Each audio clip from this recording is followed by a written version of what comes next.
kalian. Nah, sekarang kita akan belajar tema 7 tentang benda, hewan, dan tumbuhan di sekitarku. Dan subtema 1, benda hidup dan tak hidup di sekitar kita. Nah, sebelum kita belajar, agar kita belajarnya lebih semangat, kita menyanyikan lagu Garuda Pancasila terlebih dahulu.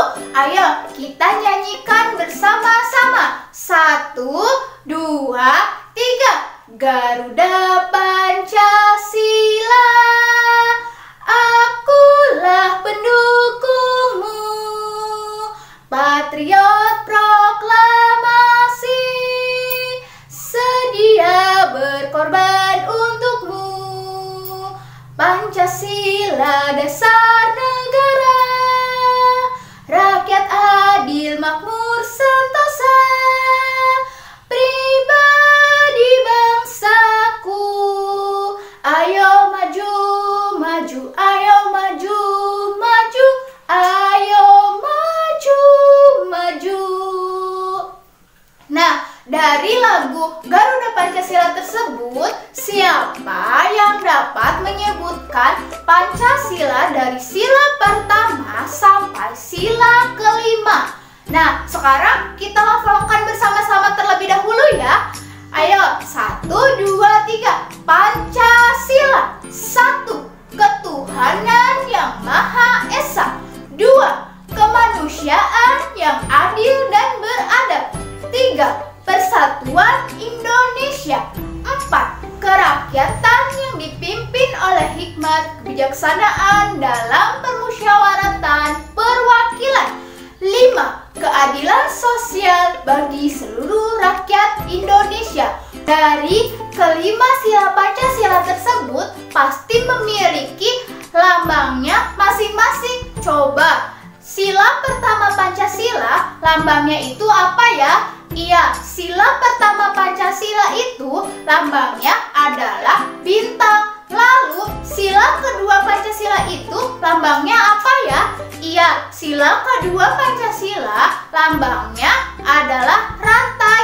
Lalu, sila ketiga Pancasila lambangnya itu apa ya? Iya, sila ketiga Pancasila itu lambangnya adalah pohon beringin. Dan sila keempat Pancasila itu berlambangkan kepala banteng. Lalu sila kelima Pancasila berlambangkan padi dan kapas.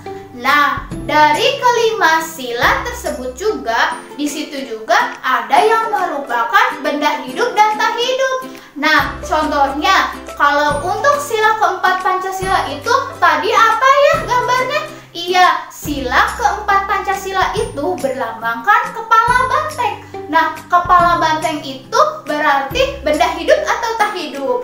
Iya, kepala banteng merupakan benda hidup. Kenapa kepala banteng itu disebut benda hidup? Iya, karena banteng itu dapat berkembang biak, dapat memerlukan makanan, dapat juga bergerak. Nah, karenanya kepala banteng disebut sebagai benda hidup. Sedangkan apa sih ciri-ciri benda hidup itu sendiri? Iya, benda hidup itu ciri-cirinya yang pertama yaitu dapat berkembang biak, dapat bergerak, dan dapat bertumbuh kembang. Jadi, kepala banteng merupakan benda hidup. Sedangkan benda tidak hidup itu apa sih itu?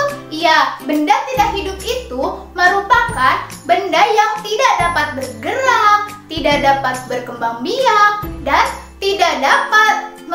tidak memerlukan makanan. Nah, mungkin kita sudah belajar dari pembelajaran minggu lalu mengenai benda hidup dan benda tak hidup. Nah, contohnya benda hidup itu ada seperti hewan kan, seperti tadi ada kepala banteng, kemudian juga ada kambing, juga selain itu juga manusia juga itu benda hidup. Kenapa? Karena manusia itu juga memerlukan makanan, berkembang biak, juga bergerak ya. Nah, contoh lain dari selain benda hidup itu ada juga benda tak hidup. Coba contohnya itu apa ya?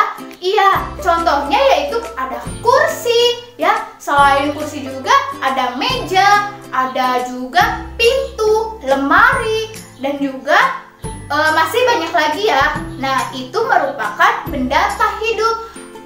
Apa sih ciri-ciri benda tak hidup itu sendiri? Iya, benda tak hidup itu tidak bergerak, juga tidak memerlukan makan, dan juga tidak dapat berkembang biak. Itu yang dinamakan sebagai benda tak hidup.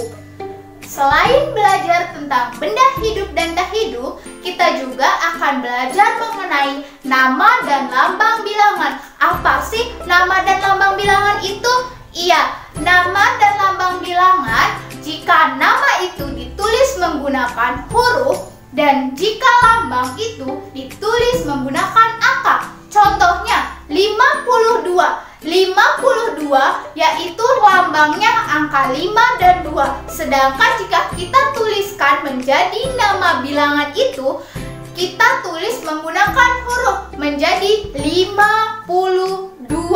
Sedangkan misalkan kita balik, yaitu dari nama bilangan kita balik menjadi lambang bilangan, berarti huruf yang tadi 52 kita tuliskan 52 dan kita tuliskan ke dalam lambang bilangan itu sendiri, berarti kita tuliskan angkanya. Ya, kita tuliskan menjadi 52. Nah, berarti hari ini kita sudah belajar apa saja ya? Iya, hari ini kita sudah belajar mengenai benda hidup dan tak hidup, juga Pancasila, dari sila pertama Pancasila sampai sila kelima Pancasila, dan juga beserta lambang sila Pancasila. Kemudian kita juga sudah belajar mengenai lambang dan nama bilangan. Mungkin dicukupkan saja pembelajaran hari ini. Bila taufiq wal hidayah. Wassalamualaikum warahmatullahi wabarakatuh.